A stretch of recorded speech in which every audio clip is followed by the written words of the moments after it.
देश उत्तराखंड के इस खास बुलेटिन में आपका स्वागत है। आज का दिन उत्तराखंड के लिए बेहद खास है। केदारनाथ विधानसभा सीट पर उपचुनाव लगातार हुआ और उसकी मतगणना लगातार जारी है। आज 6 प्रत्याशियों के भाग्य का फैसला हो जाएगा। सुबह 8 बजे से मतगणना शुरू हो चुकी है। निर्वाचन आयोग ने मतगणना के लिए 14 टेबल लगाए हैं। इस बार बीजेपी और कांग्रेस के बीच में सीधा मुकाबला है। आपको बताते चलें, केदारनाथ में 20 नवंबर को मतदान हुआ था। केदारनाथ उपचुनाव में 58% से ज्यादा वोटिंग परसेंटेज रहा था, जिसका नतीजा आज जो है घोषित होगा। आज शाम तक पता चल जाएगा कि केदारनाथ जो है किस पार्टी के पक्ष में चली जाती है, कौन सी पार्टी इस पे काबिज होती है।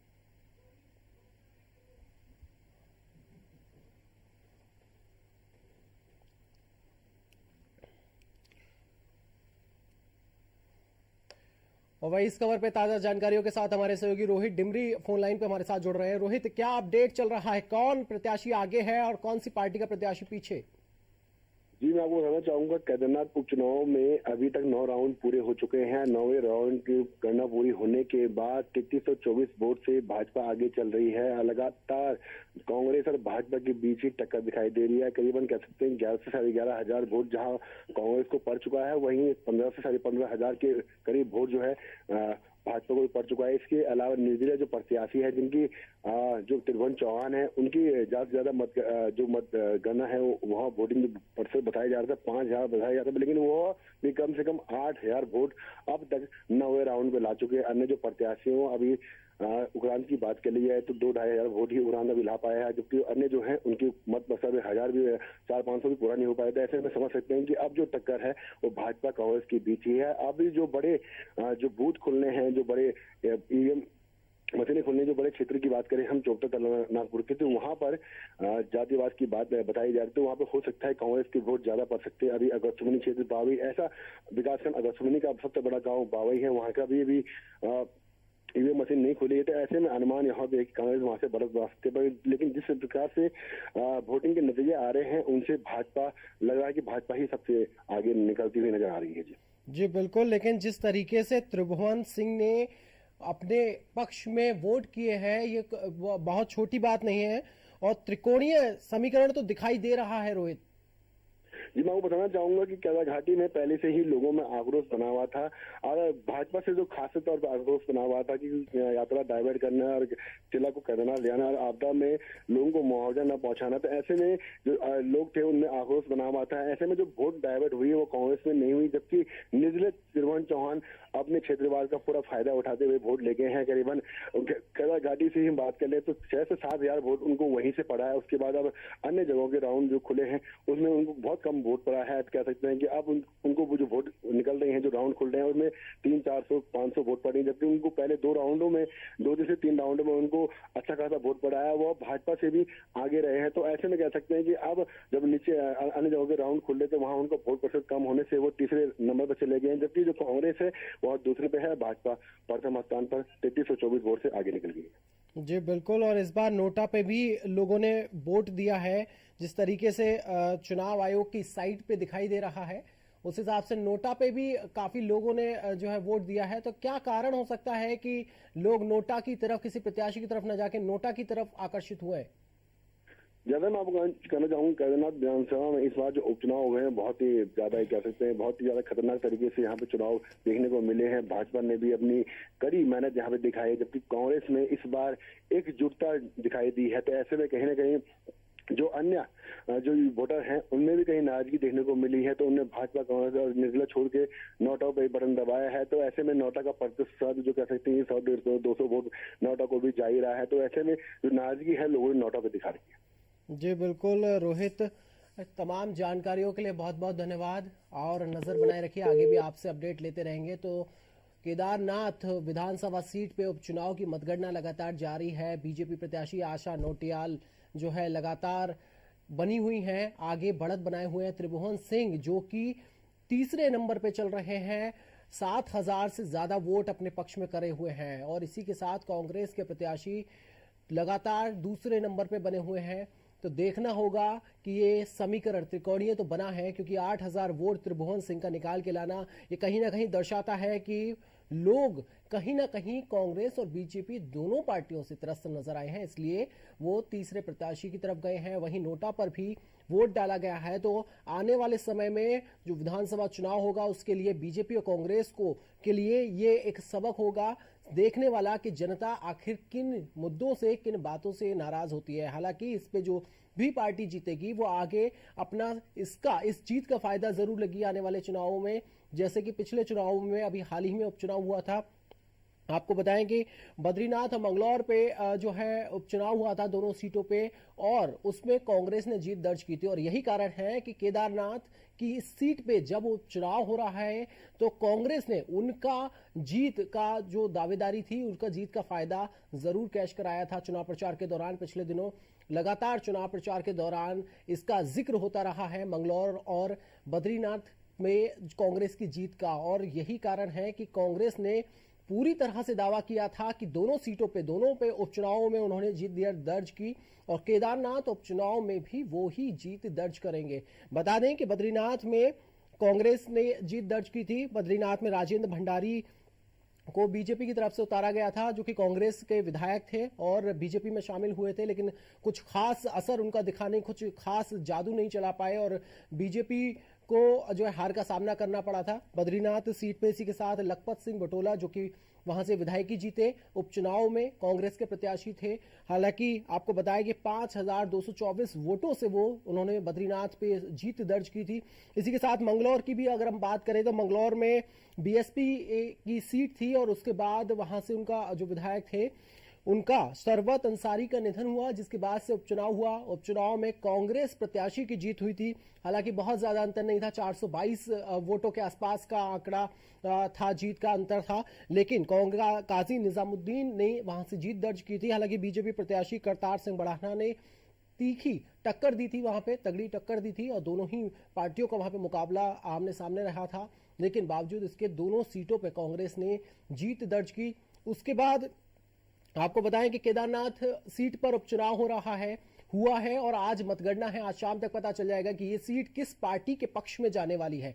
ये शाम तक पता लगेगा। मतगणना लगातार जारी है, कई सारे राउंड पूरे हो चुके हैं और बीजेपी की आशा नौटियाल जो है आगे चल रही हैं। आपको बताएं कि इस सीट पे पुरानी विधायक बीजेपी की सीट है, शैला रानी रावत यहां से विधायक थी, लेकिन उनके निधन के बाद इस सीट पे उपचुनाव हुआ। जी, इस सीट पे जब टिकट के बंटवारे की बात हो रही थी तो शैला रानी रावत की बेटी का नाम सबसे पहले आगे आया था।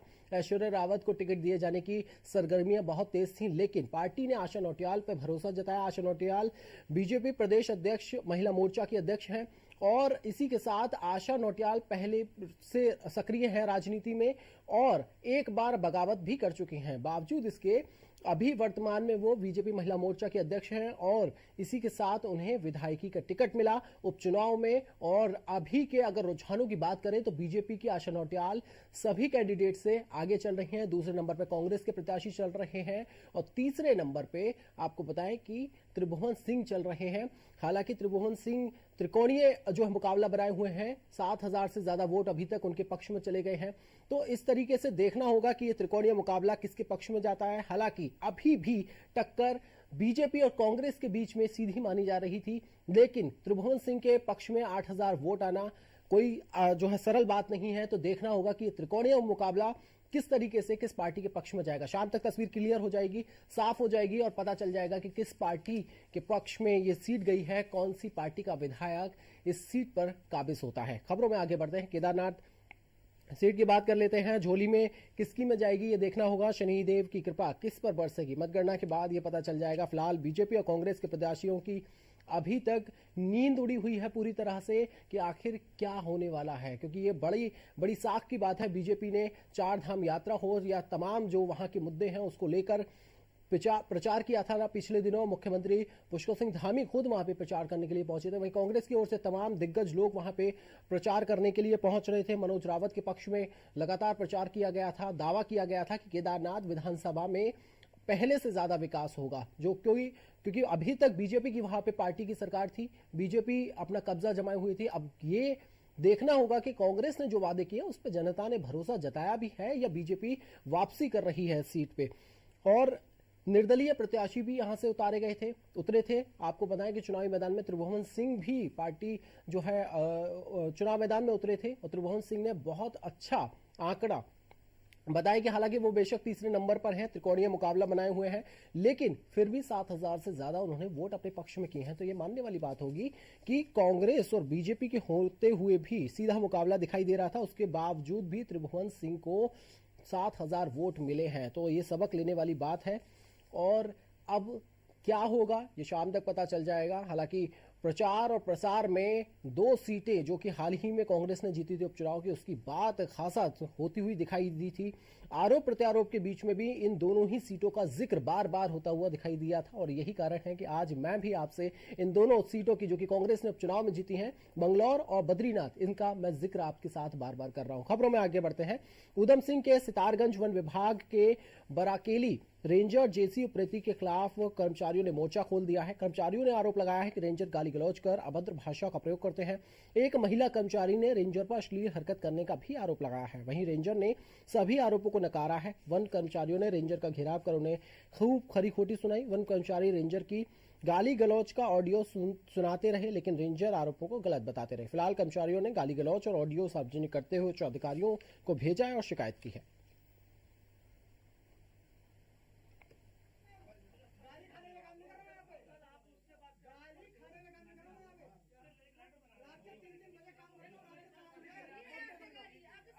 दो महीने से करीब और टाइम ज़्यादा ही हो गया है। कुछ चीज़ें सुनने में आ रही हैं कि किसी से गाली गलौज कर दी, किसी से रेंजर से दी, किसी से मतलब हर अपशब्द बोल दिए। अब कुछ दिन पहले ये लोग कहीं जा रहे होंगे तो किसी मामले में इनमें आपस में बात हो रही थी, उसमें मेरा नाम साफ ले लेके माँ की बहन की गाली दी जा रही है साफ साफ। और कल हमारे यहाँ का एक जो प्राइवेट लड़का ऑफिस में काम करता है, कल उसके साथ भी उन्होंने गाली गलौज करी और यही हरकतें लगातार बढ़ती चली जा रही है। फॉरेस्टर सर थे और ये जो प्राइवेट में रखे हैं कंप्यूटर के लिए, कंप्यूटर ऑपरेटर के लिए, उनके सामने कहा कि हाँ ये आज अच्छी दिख रही है और फ्लाइंग किस की। तो इस तरह का बर्ताव नहीं सही। और ऐसे ही तमाम नतीजों को जानने के लिए, सबसे तेज नतीजों को जानने के लिए देखते रहिए सारा समय उत्तर प्रदेश उत्तराखंड। मुझे दीजिए इजाजत। सहारा पड़ा।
सहारा प्रणाम, सहारा समय में आपका स्वागत है। मैं हूं अनुज शर्मा। बुलेटिन की शुरुआत करेंगे आज की सबसे बड़ी खबर के साथ। आज उत्तर प्रदेश की 9 विधानसभा सीटों पर हुए उपचुनाव की मतगणना हो रही है और अब से कुछ ही देर बाद नतीजे आपके सामने होंगे। रुझान आने शुरू हो गए हैं। आपको बताते चलें कि कानपुर की सीसामऊ में सबसे कम 20 राउंड और कुंदुरकी, करहल, फूलपुर, मजवा में सबसे ज्यादा 32 राउंड की मतगणना हो रही है।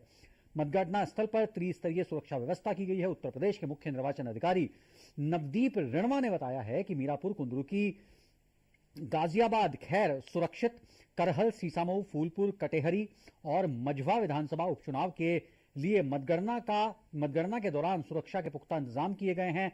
सीसीटीवी कैमरे से निगाह रखी जा रही है। सभी सीटों पर मुख्य मुकाबला बीजेपी और एसपी के बीच माना जा रहा है। समाजवादी पार्टी अपने मजबूत किलों को बचाती हुई दिखाई दे रही है। हालांकि कुछ एग्जिट पोल में यह दावा किया गया है कि समाजवादी पार्टी को नुकसान हो रहा है। जैसा कि आप जानते हैं कि यादव बहुल करहल सीट पर हवा एसपी के हक में हो रही है, लेकिन बीजेपी ने इस बार सैफई परिवार के ही सगे संबंधी और यादव समाज के से ही आने वाले अनुजेश सिंह को चुनाव लड़ाकर ट्रम्प कार्ड खेल दिया है। अनुजेश के सहारे यादव वोट बैंक में सेंधमारी के लिए भाजपा ने भरसक प्रयास किया है। रुझान के मुताबिक अनुजेश काफी हद तक इसमें कामयाबी होते हुए दिखाई दे रहे हैं। ऐसे में समाजवादी पार्टी और बीजेपी दोनों में कांटे का मुकाबला है। यही कारण है कि लोग ये फैसला नहीं ले पा रहे हैं कि आखिर जीत किसकी होगी। और ताजा अपडेट के लिए हमारे साथ जुड़ चुके हैं राजधानी लखनऊ से हमारे संवाददाता रजत सिन्हा। रजत, जाहिर तौर पर रुझान आने शुरू हो गए हैं, किस ओर पलड़ा झुकता हुआ दिखाई दे रहा है?